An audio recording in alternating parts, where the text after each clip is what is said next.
దేవుని కృపను బట్టి జరిగినాయి. ఇది 5వ కూటం జరుపుతూ ఉన్నాం. ఈ 5 కూటాలు మరి 7 వారాల కూటాలు పెట్టుకుంటున్నారు కాబట్టి 7 కూటాల్లో మరి వారు మరి మేలు పొందుకోవాలని కోరుతూ ఉన్నాం. మరి దేవుడు మేలు ఎవరికి చేస్తాడు? మంచి వారికి చేస్తాడా, చెడ్డవారికి చేస్తాడా, యథార్థ హృదయులకు చేస్తాడా, కపట హృదయులకు చేస్తాడా అన్న విషయం గురించి వాక్యం ఏమి సెలవిస్తూ ఉంది మనం నేర్చుకుందాం. 125వ కీర్తన 4వ వచనం. యెహోవా మంచి వారికి మేలు చేయుము, యథార్థ హృదయులకే మేలు చేయుము అని భక్తులు పాడుతూ ఉన్నారు. ఇశ్రాయేలు ప్రజలు యాత్రకి వెళ్ళేటప్పుడు కీర్తనలు పాడుకుంటూ వెళ్తారు. ఇది యాత్రా కీర్తన. వాళ్ళు యాత్ర చేసే సమయంలో వాళ్ళు పాడుకునే పాటలు ఏమిటంటే, అయ్యా నువ్వు మంచి వాళ్ళకి మేలు చేయ్యా, యథార్థవంతులకి మేలు చేయ్యా అని పాటలు పాడేవాళ్ళు. దేవుడు అదే జరిగించాడని వాక్యం తెలియజేస్తూ ఉంది. కీర్తనాకారుడు అంటాడు 84వ కీర్తనలో 11వ వచనం లాస్ట్, యథార్థంగా ప్రవర్తించు వారికి ఆయన అంటే ఎవరు? దేవుడు ఏ మేలు నువ్వు చేయక మానడు అంటే అన్ని మేలు చేస్తాడు. మేలు మానక చేస్తానే ఉంటాడు. ఎన్ని మేలు? అన్ని మేలు చేస్తాడు. కాబట్టి బావి విషయంలో కూడా దేవుడు అన్ని మేలు జరిగించును గాక. మొదటిగా మరి తన ఉద్యోగంలో బిడ్డని స్థిరపరిచి ఆర్థిక సమస్యలు తీర్చి అందరికీ ఆయుష్యారోగ్యాలు ఇచ్చి మరి తను అనుకున్న హృదయ వాంఛలన్నింటిని కూడా దేవుడు నెరవేర్చును గాక. ఆ విషయాన్ని మనం చూస్తూ ఉన్నాం. కొంతమంది మంచివారు ఏ విధంగా మేలు పొందారు, చెడ్డవారు మేలు పొందలేకుండా ఉన్న వాటిని ఎలా పోగొట్టుకున్నారు అన్న అంశము వాక్యంలో మనం చూస్తాం. మొర్దెకై అన్న ఒక వ్యక్తి ఉన్నాడు. చాలా మంచివాడు, చాలా యథార్థవంతుడు, చాలా భక్తిపరుడు, రాజీ పడలేని భక్తి ఆయన జీవితంలో కలిగి ఉన్నాడు. చాలా నిష్ట కలిగినటువంటి భక్తి కలిగి ఉన్నాడు. అయితే అతని యొక్క స్థితి ఎలా ఉందంటే, ఒక చిన్న ఉద్యోగం, సాదా సీదా ఉద్యోగం. అదేమిటంటే గేట్ కీపర్ ఉద్యోగం. గేటు తెరవటం, గేటు మూయటం, అలాంటి చిన్న ఉద్యోగంలో ఉన్నాడు. ఆ చిన్న ఉద్యోగంలోనే అతను మంచివాడిగా ఉన్నాడు. మంచి ప్రవర్తన కలిగి యథార్థమైన భక్తి జీవితం జీవించాడు. అందుకని దేవుడు మొర్దెకైకి మేలు చేశాడు. గేట్ కీపర్ ఉద్యోగాన్ని నుంచి ప్రధానమంత్రిని చేశాడు. ఇది ఎంత అసాధారణమైన విషయం అంటే, దేవునికి అసాధ్యమే ఉంటుంది. దేవుడు చేయగలిగాడు. మంచి వారికి మేలు చేస్తాడు. ఉద్యోగమే పోయిద్దేమో అనుకున్న తరుణంలో దానికన్నా ఇంకా శ్రేష్టమైనటువంటి ఉద్యోగాన్ని దేవుడు సిద్ధపరిచి ఉంచాడు. ఊహించని విధంగా, ఎవరు అనుకోని తలవని తలంపుగా, అసలు ఆయన అనుకొని ఉన్నాడు ఆయన లైఫ్లో కూడా. ఊహించని విధముగా అద్భుత క్రియలు ఆయన ఒక్కడే చేయగలడు.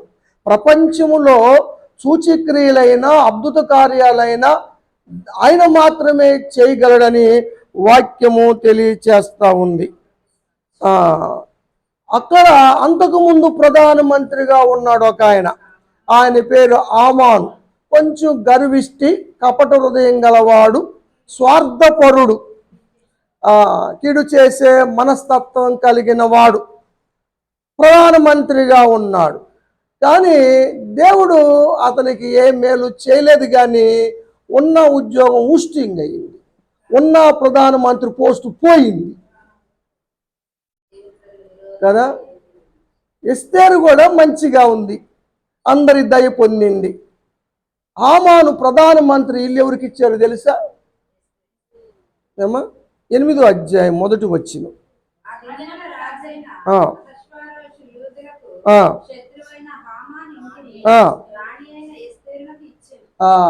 ఎస్తేరుకి ఇచ్చేసారు. ప్రధానమంత్రి గారి ఇల్లు ఎస్తేరుకి ఇచ్చేశారు, మంచితనాన్ని బట్టి కదా. ఆమె ఎక్కడో ఉంది, సూసాను కోటకు రప్పించబడింది. మరి ఎంత సింపుల్గా ఉందో, ఏగే చెప్పిన అలంకరణ చొప్పున తప్ప ఇంకే అలంకరణ చేసుకోకుండా వెళ్ళినప్పుడు ఆమె దయ పొంది మరి కిరీటాన్ని కూడా పొందుకోగలిగింది, రాణి కాగలిగింది. 127 సంస్థానాల మీద కుసు దేశం మొదలుకొని మన హిందూ దేశం భారతదేశం వరకు కూడా ఉన్నటువంటి కదా, బైబిల్లో భారతదేశం అన్న విషయాలు ఇక్కడే ఉంది. హిందూ దేశం అని 2 చోట్ల ఎస్తేరు గ్రంథంలోనే రాయబడి ఉంది. అంతవరకు ఆమె రాజ్య పరిపాలన చేసినట్టుగా వాక్యము తెలియజేస్తూ ఉంది. కాబట్టి మంచి వారికి దేవుడు ఎప్పుడూ మంచి చేస్తాడు. సీన్ అర్థమైంది ఆమానికి. 7వ అధ్యాయం 7వ వచనంలో ఏం జరిగిందంటే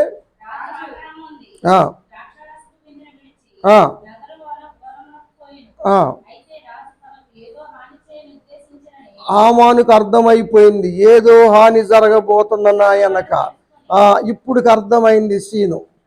అందుకని రాణి దగ్గరికి వెళ్ళి తన ప్రాణము మనల్ని అడగటానికి, మనవి చేయటానికి వచ్చాడు, కానీ అది జరగలేదు. దానికి బదులుగా అతనికి కీడు జరిగినట్టుగా మనం చూస్తూ ఉన్నాం. ఇల్లు పోగొట్టుకున్నాడు, ప్రధానమంత్రి పోస్టింగ్ పోగొట్టుకున్నాడు, చివరికి ప్రాణాలే పోగొట్టుకున్నాడు. ఎదుటి వారికి చెడు చేయాలనుకుంటే అది వారి నెత్తి మీదకే వస్తుంది. కాబట్టి క్రైస్తవ బిడ్డలు ఎవరికి కూడా చెడు చేయకూడదు కదా. నేను ఎప్పుడు నా జీవితంలో ఎవరికి కీడు చేయను, చెడు చేయను.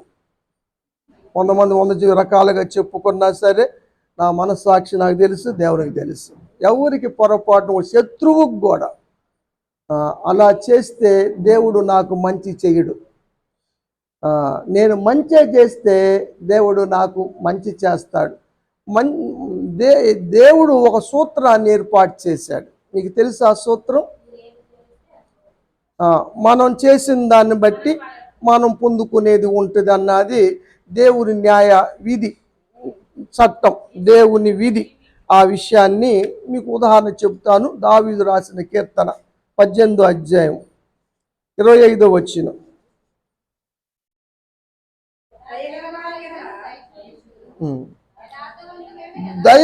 దయ కలిగి ఉంటే, మనం దయ కలిగి ఎదుటికి వారికి దయ చూపిస్తే దేవుడు మనకు కూడా దయ చూపిస్తాడు.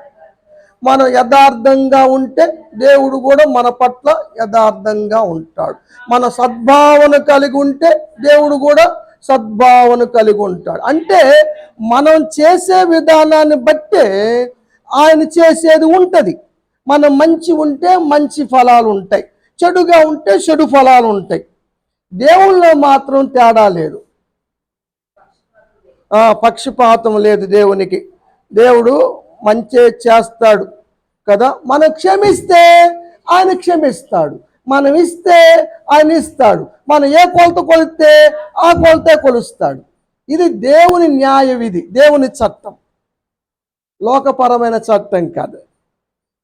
అందుకని మనం కలిగి ఉన్న దాన్ని బట్టే మనము పొందుకునేది ఉంటుంది. కాబట్టి మంచి చేద్దాం, మంచి పొందుకుందాం.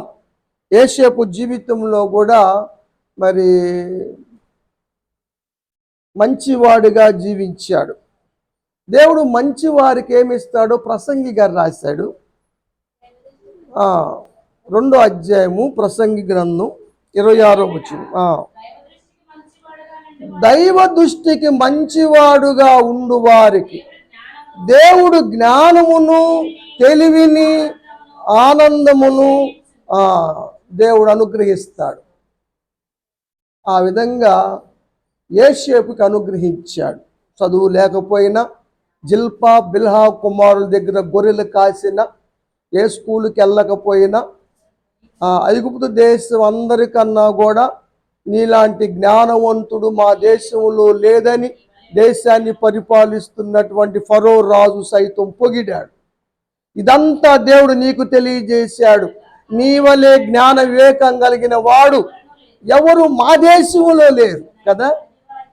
ఐగుప్తు దేశం అంటే పిరమిడ్లు గుర్తు వస్తాయి. ఇప్పటికీ అర్థం కాదు పిరమిడ్లు అంటే కట్టారు. ఆ కాలం లేవు కదా, జేసీపీలు లేవు కదా, అంతలా బండలు ఏ విధంగా పైకి లేపారు లేవు కదా. అదే అమ్మా, అవును, కట్టింది ఇశ్రాయేలు మొదట. అవును, రామసేతు పట్టణాన్ని కట్టింది ఎవరు?